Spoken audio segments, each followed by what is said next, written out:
बिस्मिल्लाहिर्रहमानिर्रहीम। आज हम लोग पढ़ेंगे defects of Bohr atomic model कि बोहर एटॉमिक मॉडल में कौन कौन से डिफेक्ट हैं।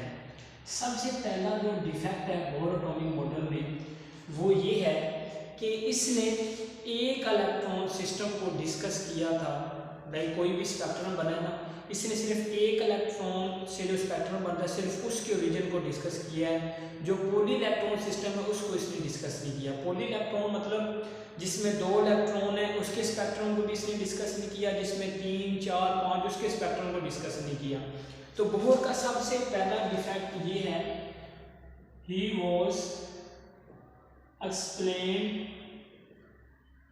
ओनली 1 electron system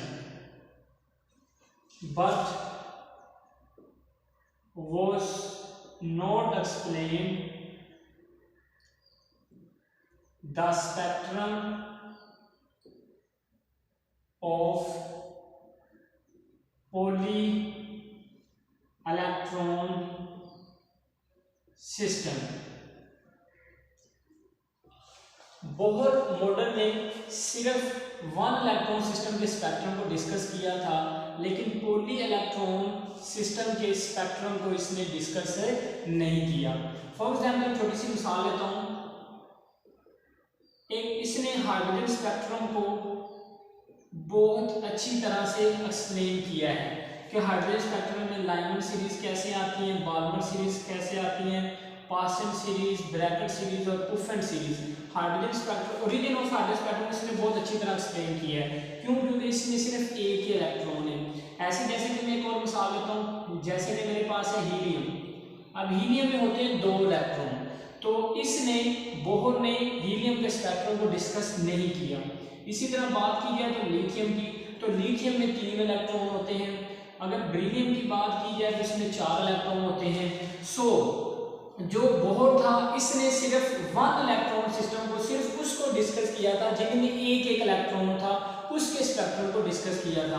अब इसमें 2 इलेक्ट्रॉन है, अगर मैं एक इलेक्ट्रॉन रिमूव करवा दूं तो पीछे रह जाएगा 1। इसमें 3 इलेक्ट्रॉन है, 2 रिमूव करवा दूं तो पीछे रह जाएगा 1। इसमें 4 है, 3 रिमूव करवा दूं पीछे रह जाएगा 1। अब इन तमाम में एक इलेक्ट्रॉन है। तो जो बोहर का मॉडल था उसने इन तमाम के स्पेक्ट्रम को अच्छी तरह एक्सप्लेन किया हुआ है। लेकिन अगर बात की जाए पॉली इलेक्ट्रॉन सिस्टम की, अब देखिए इसमें 2 इलेक्ट्रॉन, इसमें 3, इसमें 4 इलेक्ट्रॉन, इसके स्पेक्ट्रम को जो बोहर था उसने एक्सप्लेन नहीं किया। तो सबसे पहला डिफेक्ट यही है इसका कि इसने पॉली इलेक्ट्रॉन सिस्टम का जो स्पेक्ट्रम है उसको एक्सप्लेन नहीं किया। अच्छा, इसका दूसरा डिफेक्ट क्या है? अब अगर बोहर के दूसरे डिफेक्ट की बात की जाए कि बोहर का दूसरा डिफेक्ट कौन सा है, तो इसने he was not explained the fine structure. इसने फाइन स्ट्रक्चर को एक्सप्लेन नहीं किया। अब क्वेश्चन ये है कि फाइन स्ट्रक्चर क्या चीज है, किसे बोलते हैं। अब मिसाल के तौर पे ये कोई हाइड्रोजन है, अगर हम लोग हाइड्रोजन का एमिशन स्पेक्ट्रम बनाएं, फॉर एग्जांपल इसका एमिशन स्पेक्ट्रम इस तरह बना हुआ है, ये इसका एमिशन स्पेक्ट्रम है। जब हाइड्रोजन के एमिशन स्पेक्ट्रम को इसकी एक लाइन को जब हाई रिजॉल्विंग पावर माइक्रोस्कोप से देखा गया तो पता चला कि जो ये एक लाइन है ये मजीद आगे बहुत सारी लाइनों पर मुश्तमिल होती है। तो इसे कहते हैं वेरी फाइन स्ट्रक्चर। अब देखिए इसी तरह अगर बाल्मर सीरीज की बात की जाए तो बाल्मर सीरीज में जो एच अल्फा है, एच अल्फा एक लाइन है, जैसे कि ये है एक लाइन। एच अल्फा मजीद 5 लाइन या 5 कंपोनेंट में मुश्तमिल होती है, और जो ये 5 कंपोनेंट में मुश्तमिल होती है इसे कहते हैं फाइन स्ट्रक्चर। सिंपल सी बात है कि जो बोहर का एटॉमिक मॉडल था इसने फाइन स्ट्रक्चर को डिस्कस नहीं किया। फाइन स्ट्रक्चर से क्या मुराद है, अगर स्पेक्ट्रम में एक लाइन जो बनी हुई है ना हाइड्रोजन मिशन स्पेक्ट्रम की, अगर उसको हाई रिजॉल्विंग पावर माइक्रोस्कोप से देखा जाए तो वो एक लाइन और मजीद बहुत सारी लाइनों पर मुश्तमिल होती है, जिसे हम लोग क्या बोलते हैं, फाइन स्ट्रक्चर। तो बोहर ने जो फाइन स्ट्रक्चर है इसको एक्सप्लेन नहीं किया। अच्छा जी, तीसरा डिफेक्ट इसका क्या है, तीसरा डिफेक्ट ये है, बोहर ने कहा था कि जो इलेक्ट्रॉन है वो न्यूक्लियस के गिर्द सर्कुलर ऑर्बिट में रिवॉल्व करेगा, ठीक है। He said that electron revolve in circular orbit around nucleus.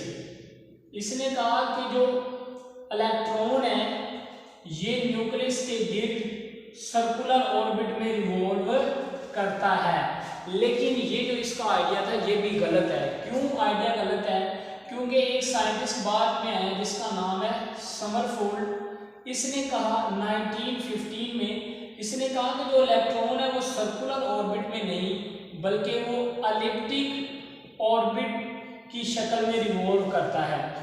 तो एलिप्टिक इसे बोलते हैं, जिस तरह बैल की शक्ल होती है, अंडे की शक्ल होती है, यानी कि इलेक्ट्रॉन इसने कहा था कि इस तरह रिवॉल्व करेगा, ये वाला।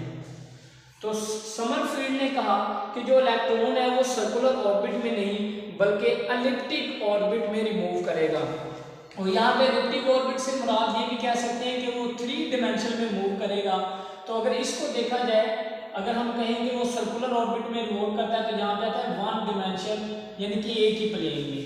तो तीसरा डिफेक्ट इसका ये है कि बोहर ने ये कहा था कि जो इलेक्ट्रॉन है वो न्यूक्लियस के गिर्द सर्कुलर ऑर्बिट में रिवॉल्व करेगा, हालांकि ये बात गलत है।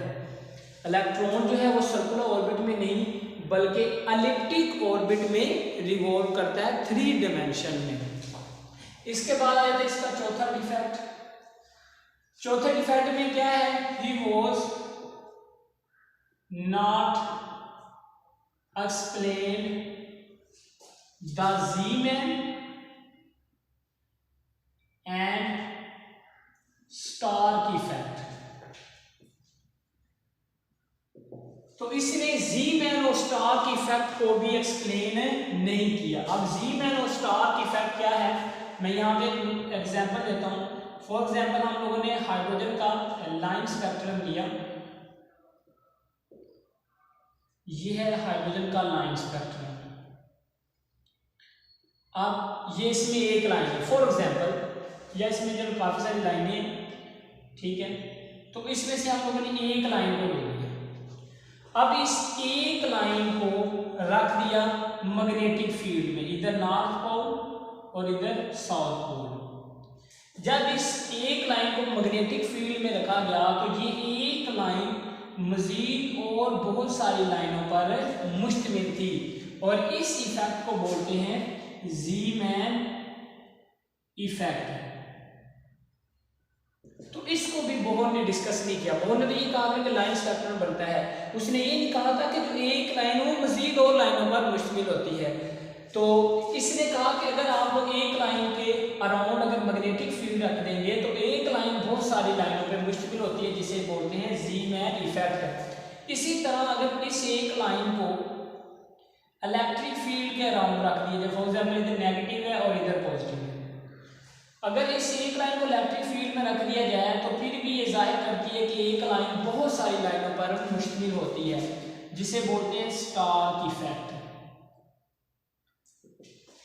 यानी कि अगर एक लाइन के अराउंड मैग्नेटिक फील्ड रख देंगे और वो बहुत सारी लाइनों में डिवाइड हो जाए तो उसे जीमैन इफेक्ट कहते हैं। अगर एक लाइन के अराउंड इलेक्ट्रिक फील्ड रख दें और वो बहुत सारी लाइनों में डिवाइड हो जाए तो उसे बोलते हैं स्टार्क इफेक्ट। तो स्टार्क इफेक्ट को भी बोहर ने डिस्कस नहीं किया। तो 4 इसमें मेजर डिफेक्ट है बोहर में। सबसे पहला डिफेक्ट ये है कि इसने 1 इलेक्ट्रॉन सिस्टम को डिस्कस किया था, पॉली इलेक्ट्रॉन सिस्टम को इसने एक्सप्लेन नहीं किया। दूसरा डिफेक्ट क्या है, इसने फाइन स्ट्रक्चर का कोई आइडिया नहीं दिया। यानी कि फाइन स्ट्रक्चर से क्या मुराद है कि जो एक लाइन है जब उसको हाई रिजॉल्विंग पावर माइक्रोस्कोप से देखा गया तो वो एक लाइन बहुत सारी लाइनों पे मुश्तमिल थी। इसे बोलते हैं फाइन स्ट्रक्चर। इसके बाद अगर बात की जाए तीसरे डिफेक्ट की, तो इसने कहा जो इलेक्ट्रॉन है वो न्यूक्लियस के गिर्द सर्कुलर ऑर्बिट में रिवॉल्व करता है। हालांकि वो सर्कुलर नहीं बल्कि एलिप्टिक ऑर्बिट में वो रिवॉल्व करता है। सबसे लास्ट ये कि इसने ज़ीमैन और स्टार्क इफेक्ट को एक्सप्लेन नहीं किया। ज़ीमैन इफेक्ट से क्या मुराद है, जब एक लाइन को मैग्नेटिक फील्ड में रखा गया तो मजीद और लाइनों पर मुश्तमिल थी, जब एक लाइन को इलेक्ट्रिक फील्ड में रखा गया जैसे स्टार्क इफेक्ट बोलते हैं वो भी मजीद और लाइनों पर मुश्तमिल थी। ये था आज का टॉपिक। थैंक यू, अल्लाह हाफिज़।